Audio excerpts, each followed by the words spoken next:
Hello guys, अस्सलाम वालेकुम। तो गाइस आज हम लोगों ने बनानी थी फ़िश फ्राई। तो सबसे पहले मैंने फ़िश को अच्छे से धो लिया। इसको अजवाइन और नींबू और नमक लगा हुआ था, तो इसको मैंने अच्छे से, ये देखें इधर मैं फ़िश को अच्छे से धो रही हूँ ताकि इसकी स्मेल वगैरह सारी ख़त्म हो जाए। और फ़िश देखे कितनी फ्रेश और कितनी प्यारी लग रही है धुलने के बाद। फिर मैंने इसको लगाई मिर्चें, सुरख मिर्चें पीसी और इसके बाद मैंने इसको लगाया नमक। तो ये सारी चीज़ें मैं इसके अंदर स्पाइसेस ऐड कर रही हूँ और गरम मसाला, फिर मैंने थोड़ा सा चाट मसाला ऐड कर दिया, फिर बेसन ऐड कर दिया और फिर थोड़ा सा मैदा ऐड कर दिया ताकि कोटिंग अच्छी हो। फिर मैंने फ़िश मसाला इसके अंदर ऐड कर रही हूँ और फिर इमली का पानी मैंने थोड़ा सा ऐड किया ताकि अच्छा खट्टा खट्टा फ्लेवर आए और मज़े की फ़िश हमारी फ्राई हो। और आप किस तरह से बनाते हैं मुझे ज़रूर कमेंट में बताइएगा। फिर मैंने इन सबको अच्छे से मैरिनेट कर दिया मसाला लगाकर और मैंने 4 से 5 घंटे के लिए इसको रख दिया था।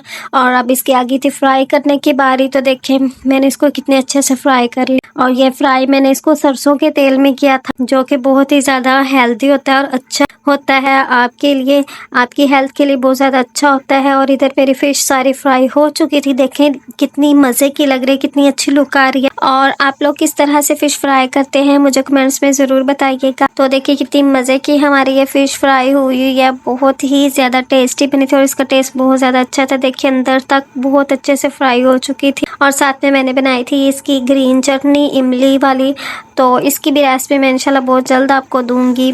तो इस तरह के मिनी व्लॉग्स देखने के लिए मेरे अकाउंट को ज़रूर फॉलो करें। मिलते हैं नेक्स्ट व्लॉग में, तब तक के लिए बाय बाय, अल्लाह हाफिज़।